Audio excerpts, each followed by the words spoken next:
wanted to get together tonight, and as I made a comment to Alex, and I think I did you, Christian, and Terry, we are still struggling with the frustrating confusion of this COVID-19 pandemic and how it's affecting Makoto Dojo.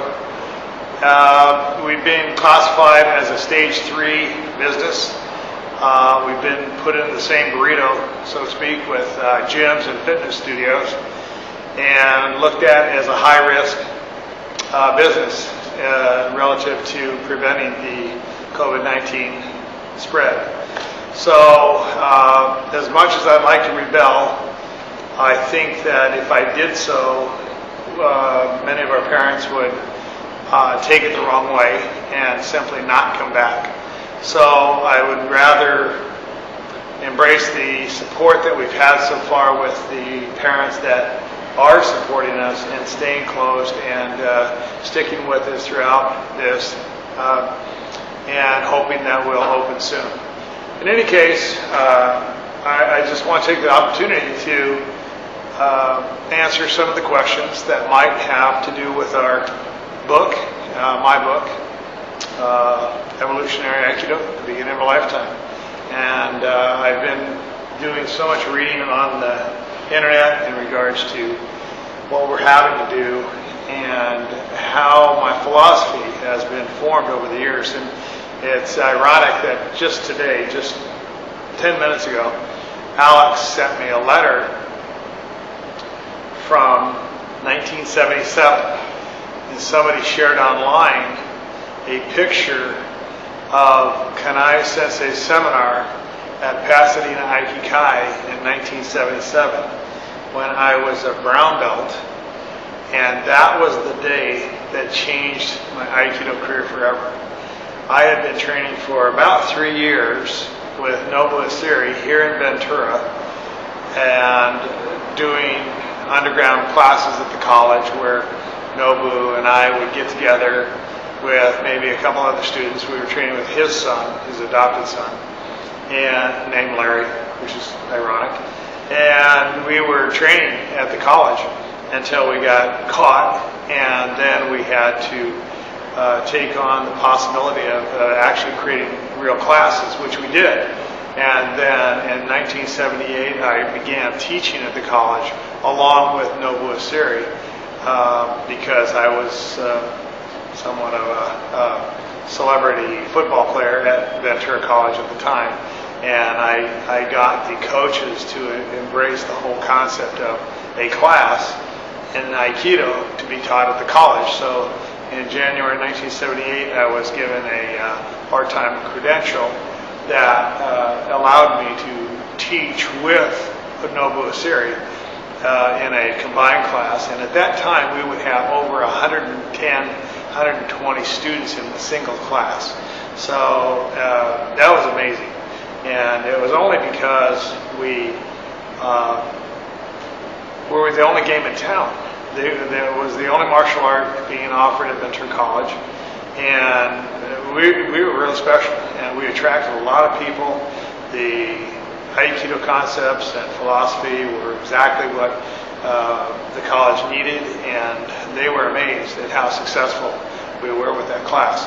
In any case, as our classes became more popular, then we split our sections, and we both got sections. And then he had Aikido class, I had Aikido class, and at some point in time, my classes started becoming more popular for one reason or another, and Nobu started resenting my success a little bit more, and as I grew in rank, it was amazing to see how we worked together and then split apart and diverged to our own philosophies and perceptions of what Aikido was.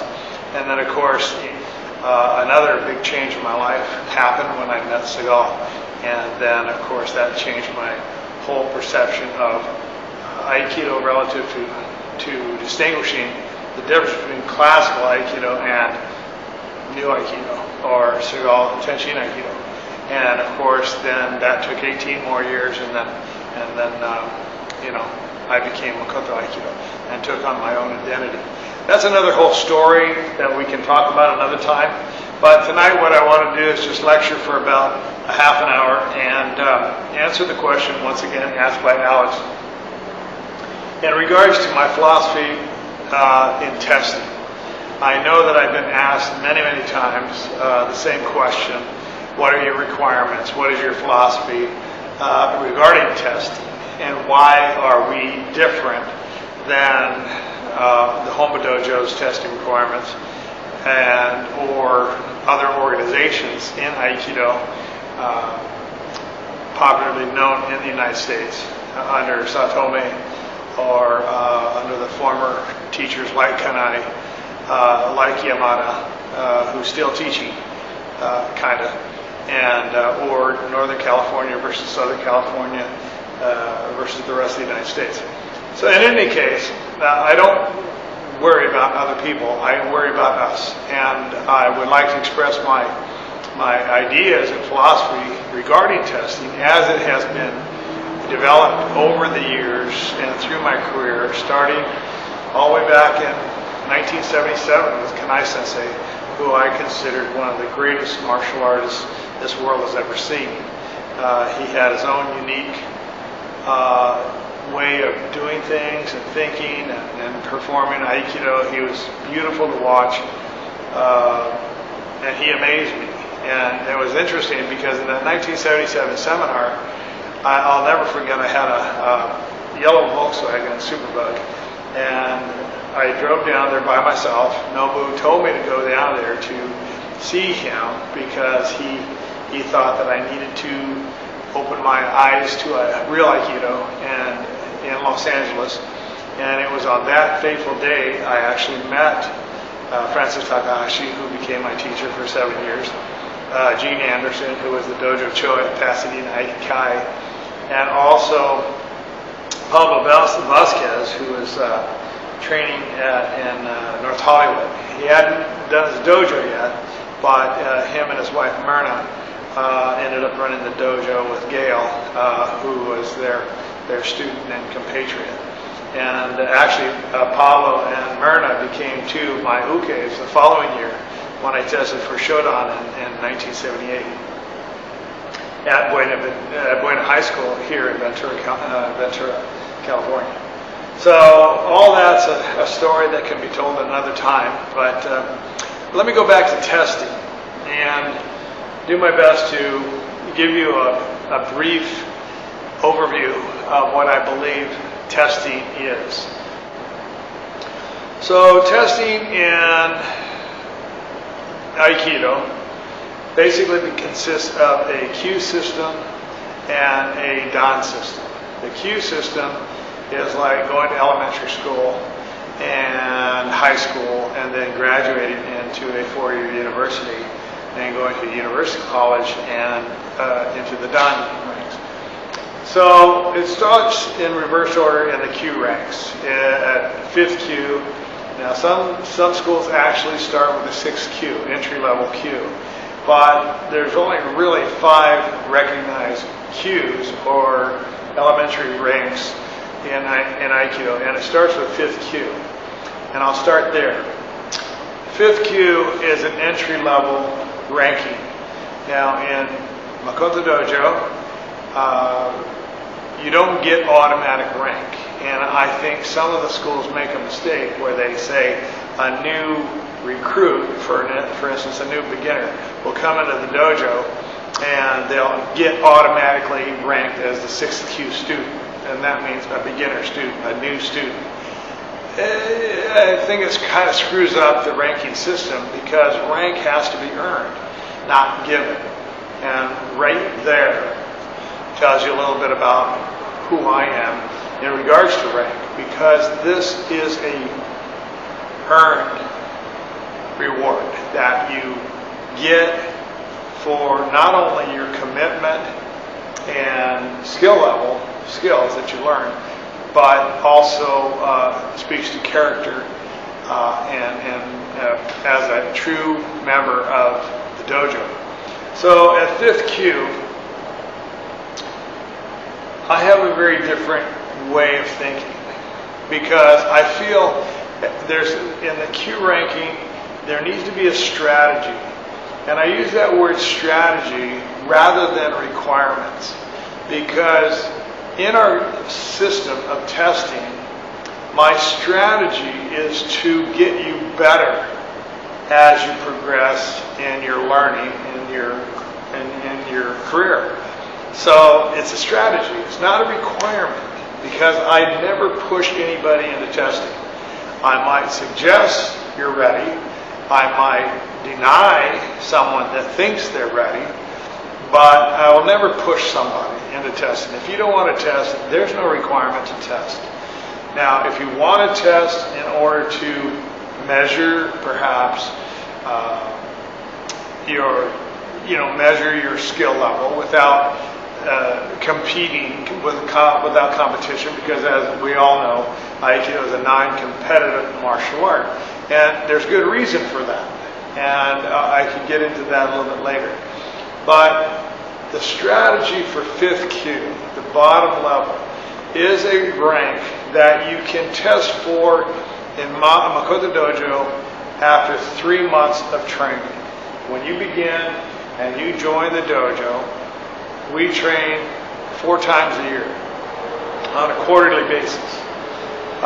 We test in February, May, August, and November. And as per our bylaws, we have official testing for Dan ranks in May and November. Those were the 2 quarters that we specifically put out there so that our members from Makoto Aikido Kyokai from around the world and from around the country could come and count on those times to actually take their Dan test. Now, I know there's a lot of, things that go on before they would be allowed to do that, i.e. they were going to have to talk with me and I'm going to have to be there with them prior to their date coming up. But in any case, the strategy is the word I use so that you can understand this isn't not about going through A, B, C, D and then coming here and thinking that if you just go through A, B, C, D, you're going to pass. Because that method is used by the majority of Aikido in the world. I don't think it's for the student. I think that's for the school. I think that's for the teacher. The reason is because if I say, okay, Christian, I want you to do A, B, C, and D. And those are the same A, B, and C, and D that I've been teaching you for the last 3 months. And then you come to testing, and then I said, okay, Christian, do A, B, C, D.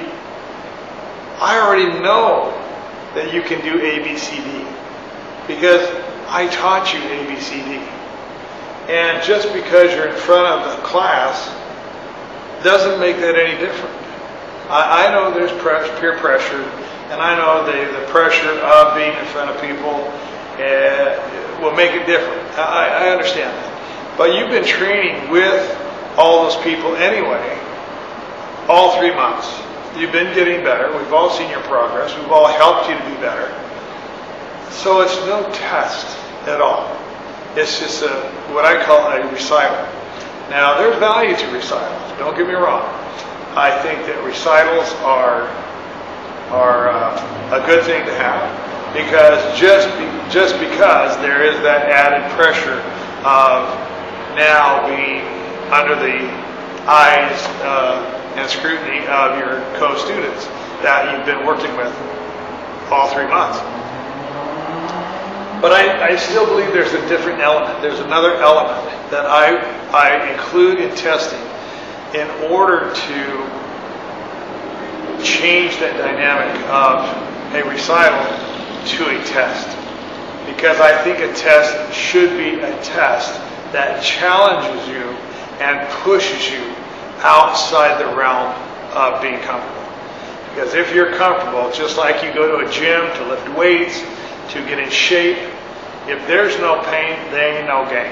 And I'm not talking about injury, I'm not talking about malicious intention. I'm just saying that if you don't get outside of your realm of comfort zone, if you don't get outside that comfort zone, there's not going to be any growth. And I used to bodybuild and always go to the gym and lift weights and all that kind of stuff. And I've trained under different trainers to get strong and stuff like that when I was young.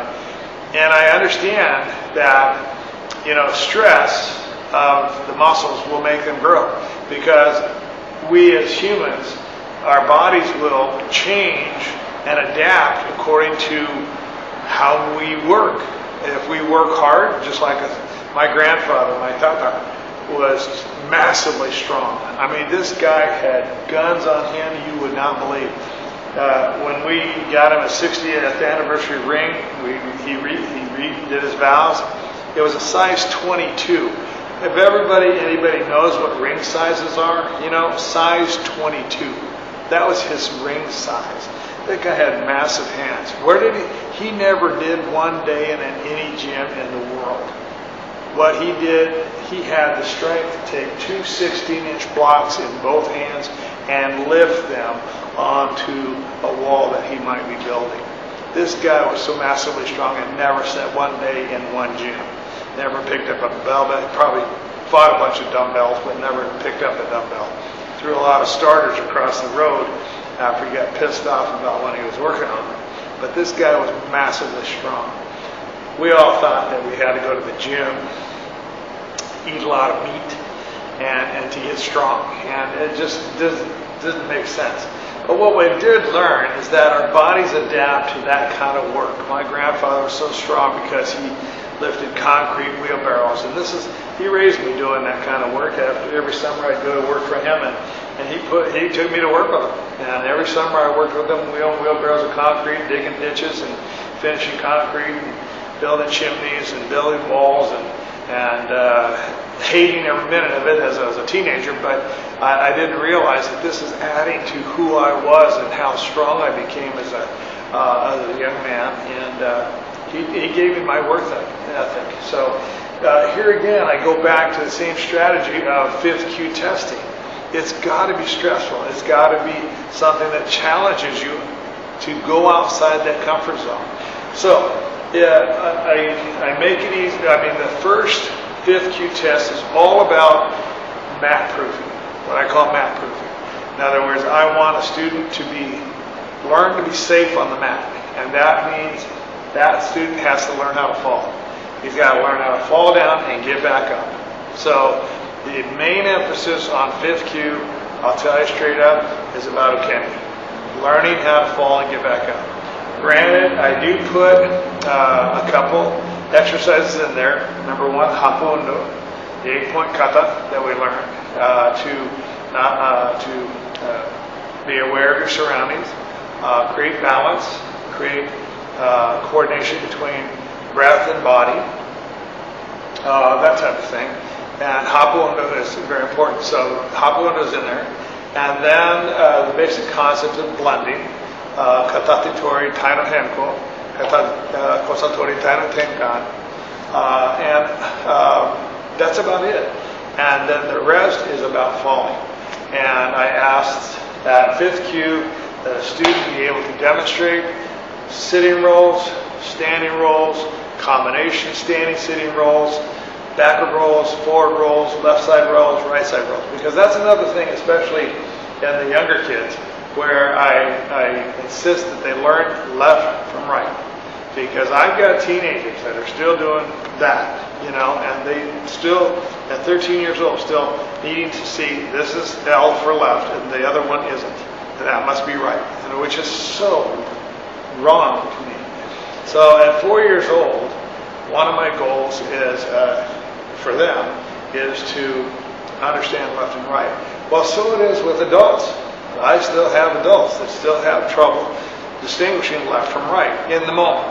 Now, granted, they know left from right, but it's interesting to watch how many people are still so biased one side or another, which I still am. I'm a right-hander. I throw a 90-mile-an-hour fastball with my right hand, and left hand I throw like a 6-year-old kid. But whatever we do on the left, we do on the right. And we've realized that over the years. So in the fifth Kyu test, I put a great amount of emphasis on being able to do the left side roll as well as a right side roll, both forward, backward, left and right, sitting, standing, combinations of turning, turning, any combination of roll that I can think of, that we have thought of, in order to give that student the greatest possibility of understanding how to control their body during a fall. And because that's just critical, whether you're, and that goes, let's say it's true for outside the dojo as well as inside the dojo, and that there again is another part of the strategy, because what we do in the dojo affects what we do outside the dojo. If we're not creating that Japanese bridge, that iconic, bridge that you'll walk over to between the theory of the dojo we live in and the reality of the life that we live outside the dojo, then we're not accomplishing anything, really. Because everything we do in the dojo should relate to everything we do outside the dojo. And I'll just never forget, me and my good buddy were walking to a restaurant one night. It was an evening, and we were on a sidewalk that wasn't very well, laid out. It had cracks in the sidewalk and whatnot. Anyway, we both hit the crack at the same time. We both went down. I did a forward roll. He broke his arm. And as much as I felt sorry for poor old Stan, it just proved every bit of the value that we have by learning how to fall. And that was quite a few years ago, but I'll never forget it, because it still reminds me every day when I get stories back from parents that, thank God you taught my son to fall, or thank God I learned to fall, that it saved my life. I fell off a wall, I fell off a ladder, I fell over the rubber decking. One way or another, these stories had come back to me, and I never failed to have that same feeling of accomplishment when we've taught somebody how to fall and how to roll. Because it may not look pretty. I hate to admit that I've fallen off some pretty weird things. I was building a dojo in my backyard, and I fell off a 32-foot 2x10 that cracked in half. I went down 15 feet down below me and saved my life, because I didn't panic. And when I hit the ground, I slapped that mat, and I hit a retaining wall on my right elbow, but I hit in a spot that saved my life. And the only thing I hate is that I was wearing a nail belt as I was walking these long planks building my dojo, and 3 16-penny nails went into my butt. My wife had come out and seen me. I started going into shock after hitting the ground, and I just said, take my belt off, and she unclipped my work belt, and that part still stuck in my butt, and then it finally fell out, and then I had to drive myself to the hospital, because she had a party going on and didn't want to take me to the hospital. And I said, okay, I'll go. Anyway, all this to say, the value of ukemi is worth its weight in gold. And unfortunately, the majority of people in Aikido practice ukemi wrong. They teach it wrong. They have a very weird, sometimes, not everybody, sometimes very weird way of teaching. And but as long as we keep it related to a real fall, not just play fall, but a real fall, an unexpected fall, either backwards or forwards, from a sitting position or a standing position, we'll get there. And the value of learning ukemi is just, like I said, worth its weight in gold. So that's what I stress in my fifth Kyu test. That's the strategy. Get a student able to practice not only in the beginning class, but get them prepared for the advanced class that's going to be involving many more throws, many more different kinds of throws, and demand that they are able to fall down and participate in the uke-nage relationship. In other words, not only are they able to practice the defensive techniques, the pins, the holds, the throws, but they're able to reciprocate and be the uke that is going to suffer on behalf of the nage, which is going to throw them, and then they're going to have to do a forward or backward roll and save themselves and survive the throw. That's what makes it difficult in Aikido. But the circular motion, the circular movement, the flexibility,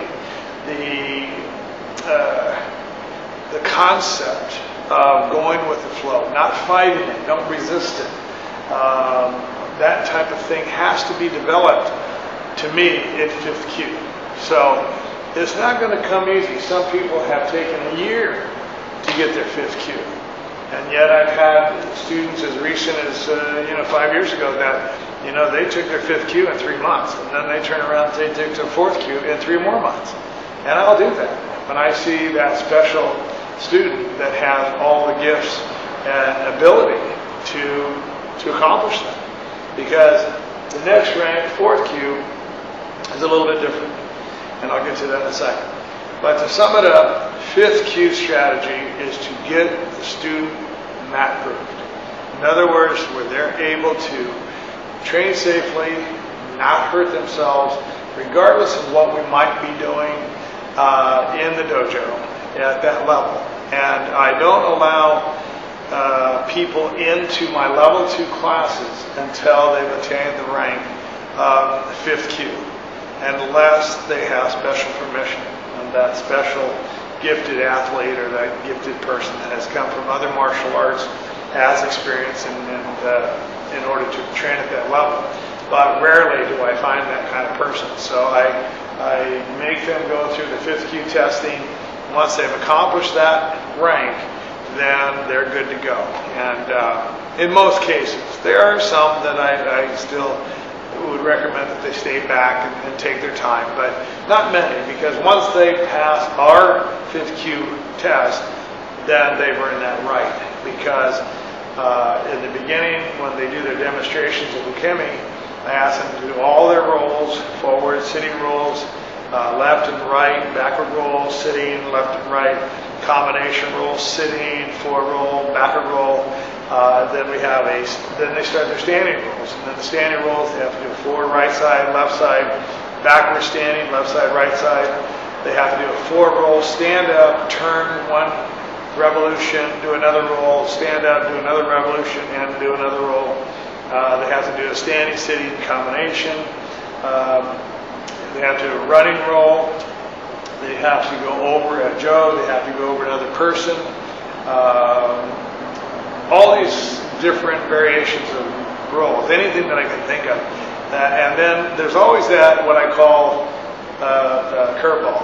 And I always throw in just one little extra thing that they didn't expect, or maybe I didn't list it on the testing sheet as part of the strategy. But in that 5th Kyu test as well, somewhere in there, I'll just say stop, now do hoppo and go. And so that's more technical than they have to memorize the pattern of the 8 points in order to accomplish that. And by that time, they're a little bit tired from doing all the rolls, and they have to think. So again, that stresses them out, and that makes them think in the moment. And then once they do that, then I will have them partner practice with somebody who will come up and partner with them and perform the Taino Hanko Taino Tenkan. And that's it. Then from there, then they go into push and pull Kimmy. Now push and pull Kimmy is the real test, because that is 2, maybe 3 other students that will come up to them and they will push them down. Now they're not allowed to resist, they just have to go with it. So if somebody pushes from the back, they go down to the back, and if somebody pushes from the front, they have to go do a back roll, or sideways roll, or any way roll you can think of. This starts ramping up, okay, in speed, and then each student is different. Typically, an adult student that's in fairly good shape will be able to do about 100 ukemi. Now, when you say 100 ukemi, this is after doing their demonstration, after doing their taisabaki, not taisabaki, happoendo and Taino Hanko Taino Tenkan exercises with the partner. This all comes afterwards. This is at the end. And they get pushed and pulled, and I pushed, pulled, they have to go with it and do it. Okay, now everybody's different. I think everybody has their own breaking point. And this brings up the next, what I started to talk about stress, because everybody has that breaking point, and they're all different. Some very good athletes with great cardio or endurance. These people have a different breaking point because they're able to physically take this kind of work. I remember one, he's still training with me. I couldn't tire him out. I mean, I got more people up there. I got I put the people that started, set them down, and got 3 more people up there. I still couldn't tire him out. And finally, that guy's just, okay, done. We're going to be here all night if we don't stop. And that's the exception. But most people have a breaking point where they just stop and they just can't go. And then we have to urge them to get up and keep going and keep going. And it's, no, I can't. No, you will, you can. And we push them. And I have to be very careful because one of my strategies is, like I said, push them in that realm of discomfort. So I have to be careful not to break a student. I don't want to break a student and make it so difficult that they just can't do it. And I've been pretty successful, but there are people that watch, that do watch this or do participate in this test, say, that was just too hard. I can't do it, and that was just abusive. That's wrong. That makes me work too hard, and I thought I was going to die. Well, maybe in that moment, they realized they didn't die, and that what I was doing was allowing them to experience that stress where I thought I was going to die. But you didn't die. I've never had a student die, thank God. But they didn't die. And they survived. And they were able to do this.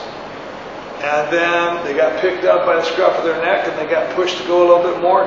And they did a little bit more. And then all of a sudden it was over. And then all of a sudden, oh God, I thought I was going to die. Well, you didn't die. But what you did do is continue when you had nothing left. You went one step more than you thought you could do.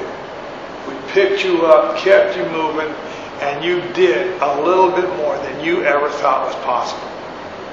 That's the growth step. That's where you accomplish what it is our strategies are designed to do. And most people will deny that and say, yeah, I know, but do we really have to go through that? No, you do. That's my strategy. You have to do that. Because if you don't do that, you don't get that growth step. Because you're still within the realm of, oh, I knew I could do that. Yeah, I did well. Yeah, how'd you do? Almost every person comes out of my test goes, oh, I didn't think I was going to make it. That's good. You didn't think you were going to make it, but you did. And that's what we want. We don't want people coming out of it, broken and disheartened and then to fail, Now, I don't fail you if you come out of there cocky and arrogant. Yeah, man, I kick butt. You're done. Because that character will not fly. But it's up to me to not let that happen. And it's a design. I'll admit it. I want it to be a challenge. Because if it ain't a challenge, you're not going to grow. And you're not going to make the progress that our strategy is designed to do. You understand that? So, 5th cue is a major step. Okay? Some people are able to do that quite simply just because they're good athletes. But even with those good athletes, you'll still ask them after they took their 5th cue test, Jesus, I didn't think I was going to make it. That was hard. I had that, and this is another situation in my kids' classes because I have the same kind of strategy, but as you might suspect, it's got to be a little bit different. I mean, I start with 4-year-olds, and I have the same kind of strategy, but they have 10 ranks, and so I break their ranks down more into little half ranks, where little teeny steps are okay, and whereas the adult rankings, you understand what I'm talking about in most cases, and are able to, test at that level. Your bodies are ready for it. But not everybody's the same. So when we do that push and pull of Kimmy, I will mention one more thing. That one person may do 25 Kimmy. And that's it. They're at that point already. But I may have to do one student with a 250 Kimmy in order to get him to that, or her to that fatigue point of that feeling of desperation where I don't think I'm going to make it, because there's a lot of people that fall in between, the 25 maybe and then the 100, 125 or 200. So it has to be designed around who's testing. It's not the same for everybody. Now, basically the same strategy is the same for everybody, but it has to be applied in a different manner for each and every student because they're all different.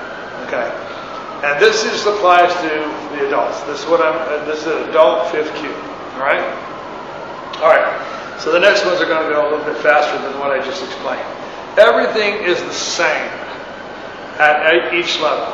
The next level, 4th Kyu, 3rd Kyu, 2nd Kyu, and then 1st Kyu. Okay, so I won't go into as much detail, but the philosophy around the testing is important because once you have a 5th Kyu student in Makoto Dojo, that student has a really good handle on falling, how to fall. Our dojo's next to a hospital, what can you say? We always get the sirens, we always get the cops, the ambulances.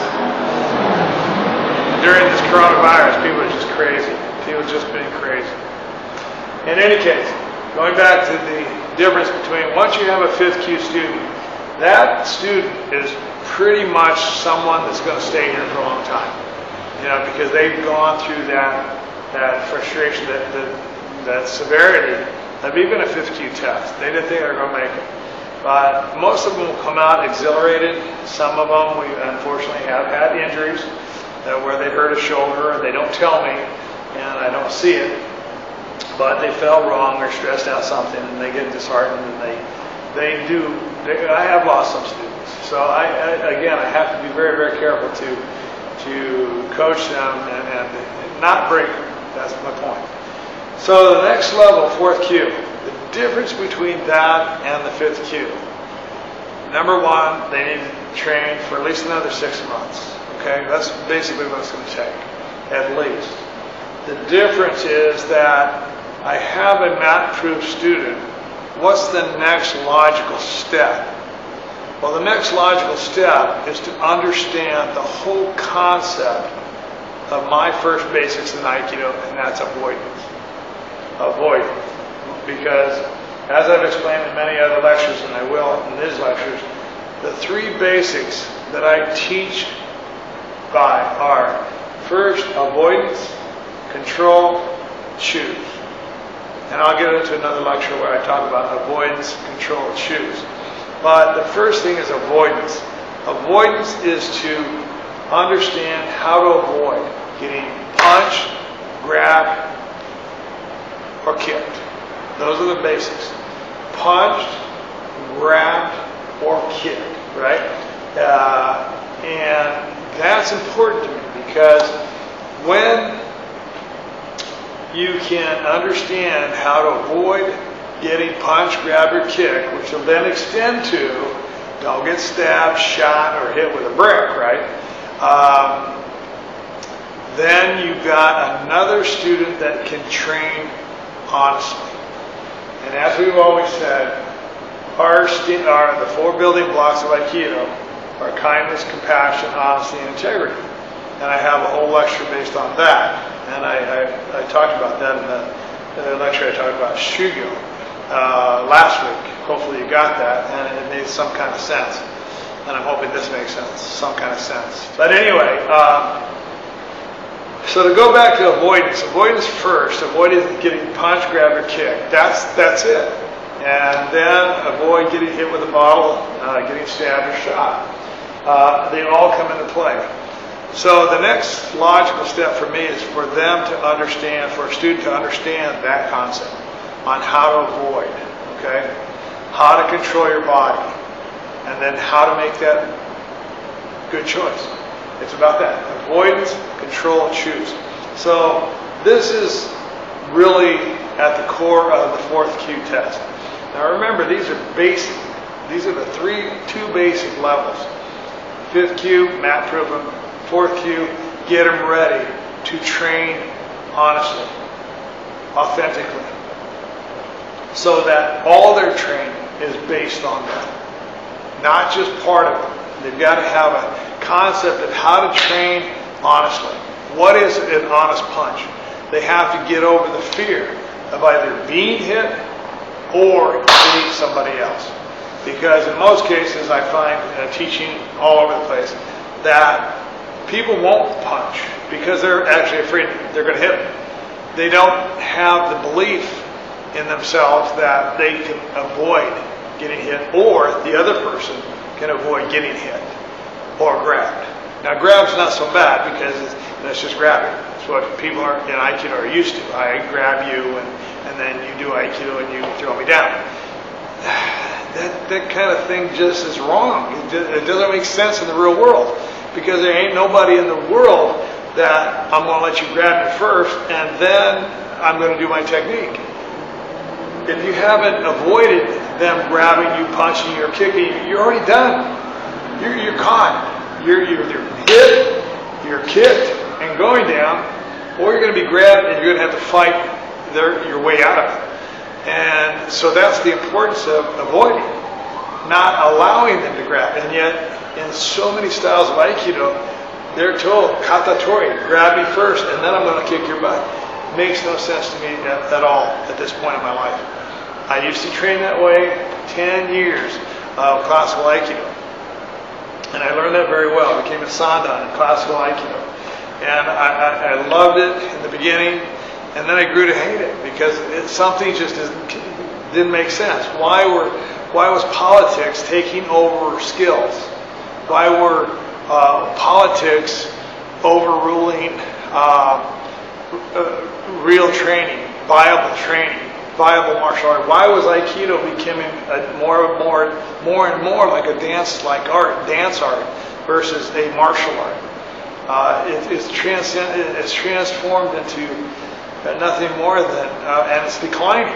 Talk to any person that's been doing Aikido more than 30 years, and you will find the popularity of Aikido in this country and the world is declining simply because Aikido is regressing back into a dance-like martial art. Dance-like art, not martial. It's lost the martial. And Makoto is martial. And I believe in what Osensei gave us as a viable, authentic martial art. And it can save lives. But you've got to train in the right way. And I believe Makoto Aikido, the way that I'm describing right now, at fourth Kyu, is a very critical step where they learn not to be grabbed, not to be punched, not to be kicked. And learn how to do that, at least in a fundamental way, in a choreographed way, in a strategic way that we vary the punches because you're going to train with different people. You'll train with different people from different backgrounds. Well, we've had thousands of students that come through the dojo that have gone through Taekwondo, Karate Do, Shotokan. We've gotten students from Jiu-Jitsu and the grappling arts, and then the Kyokushin Karate people who just kick themselves to death. Spinning kicks, roundhouse kicks. Fast punches, different kinds of punches, every which way that you can grab. And these are all involved. It takes time to get through all these possibilities. But that's what's involved in the fourth Kyu test. But that's what I want.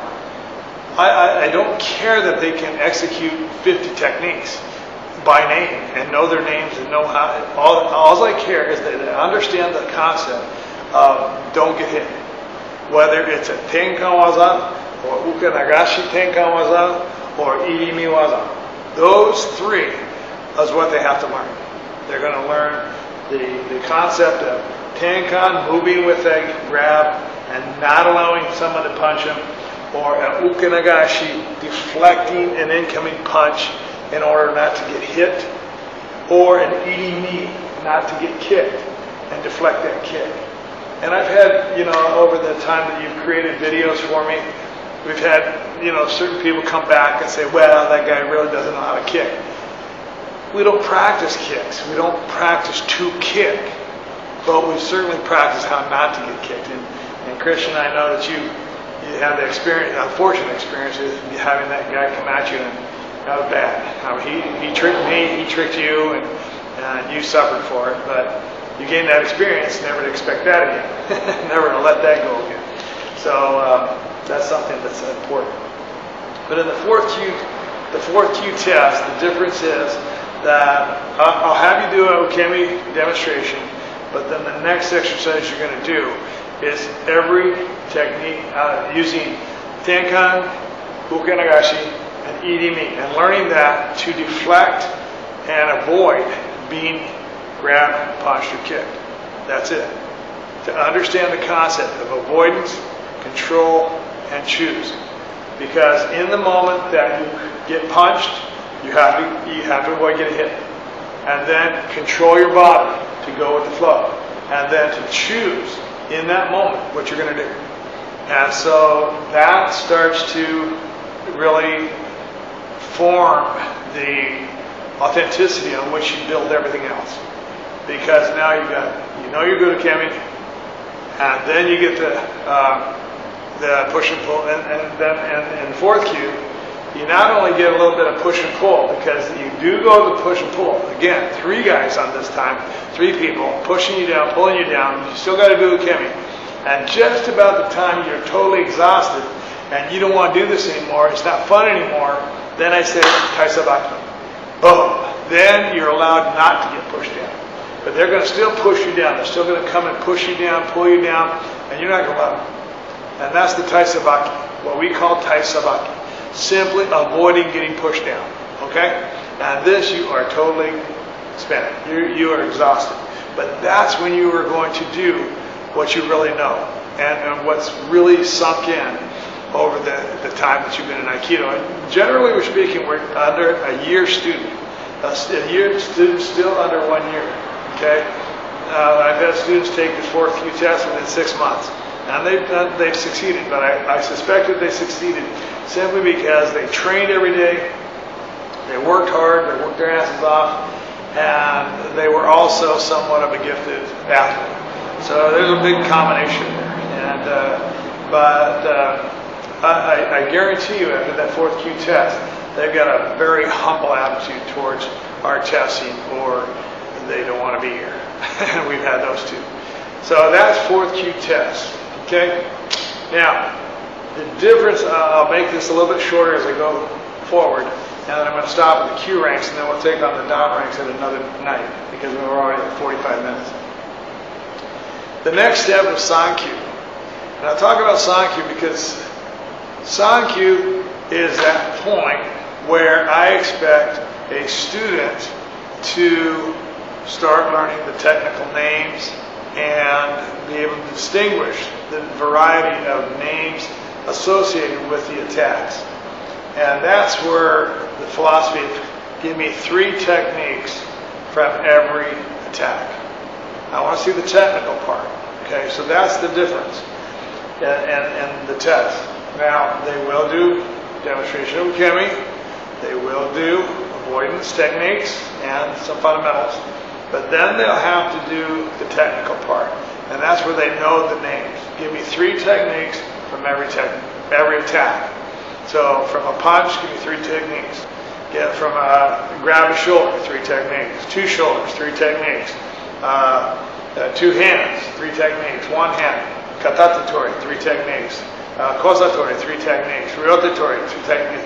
2-on-1, 3 techniques. Everything is based on 3 techniques. Now, on the surface, this would seem pretty simple.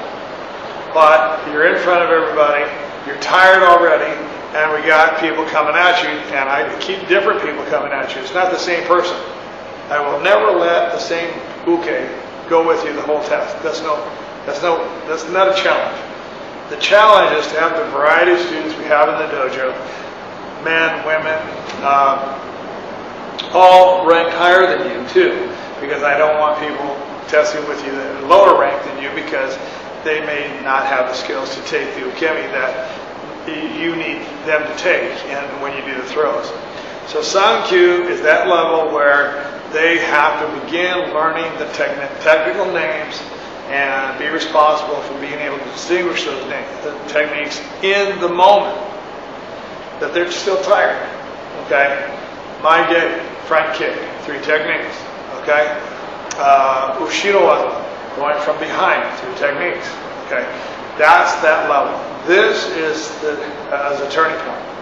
Because once they start to understand these technical names, then they're really becoming the whole Aikidoka. Okay? You got ukemi, you got avoidance, now you got them starting the technical names. They only have to do 3. Okay? Seems simple. Not so simple. I've had teenagers that have crossed over from the brown belt rank, and I give them the opportunity, once they go through the entire teen testing system, to grandfather in at the 3rd Q level. Because they already have the ukemi skills. They already have the avoidance skills as a teenager, having gone through that level. But they haven't gotten the technical skill. Not at that level. So that's their ability to get into that rank. And we've had kids, they're 16, 17 years old, actually get that rank and move forward, which has been really rewarding. But we've only had very few, which is somewhat disheartening, but at the same time they've done well. Okay, going into the next Q rank, 2nd Q. The strategy here is that I already know they have a good technical grasp of many techniques, 3 techniques from every attack. So the next challenge is 4 techniques. 4 techniques from every attack. Okay? However, at the end of this test, we now introduce the concept of randori. So randori now is introduced. Okay, now they've seen randori, of course, being around testing, they've seen the Dons do randori, but they haven't experienced randori in a testing setting.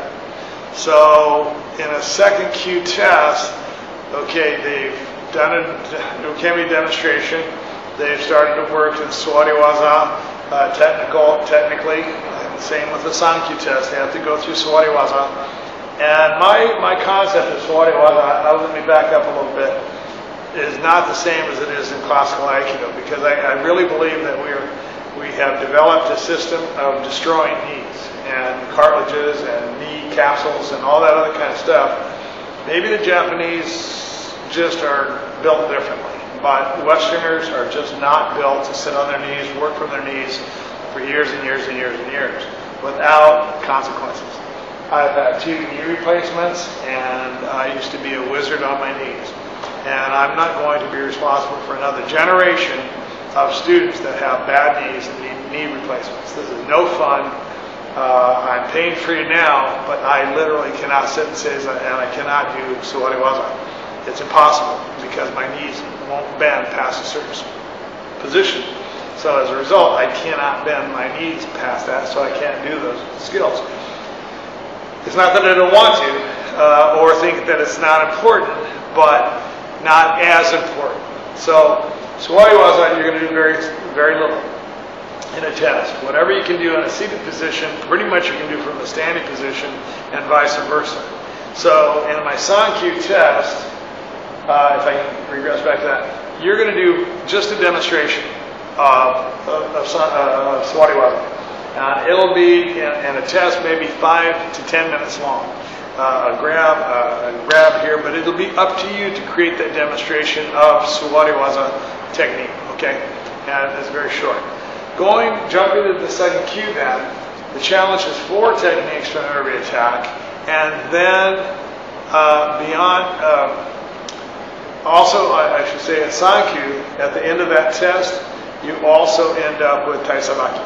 Okay, push and pull kemi and Taisabaki. But pretty much Taisabaki is where it's at. But you've already gone through all the technical level, and then you end with Taisabaki. In the 2nd Q test, we go through all the technical part, 4 techniques from every attack. Every attack. Katatori, monedori, kubitori, everything.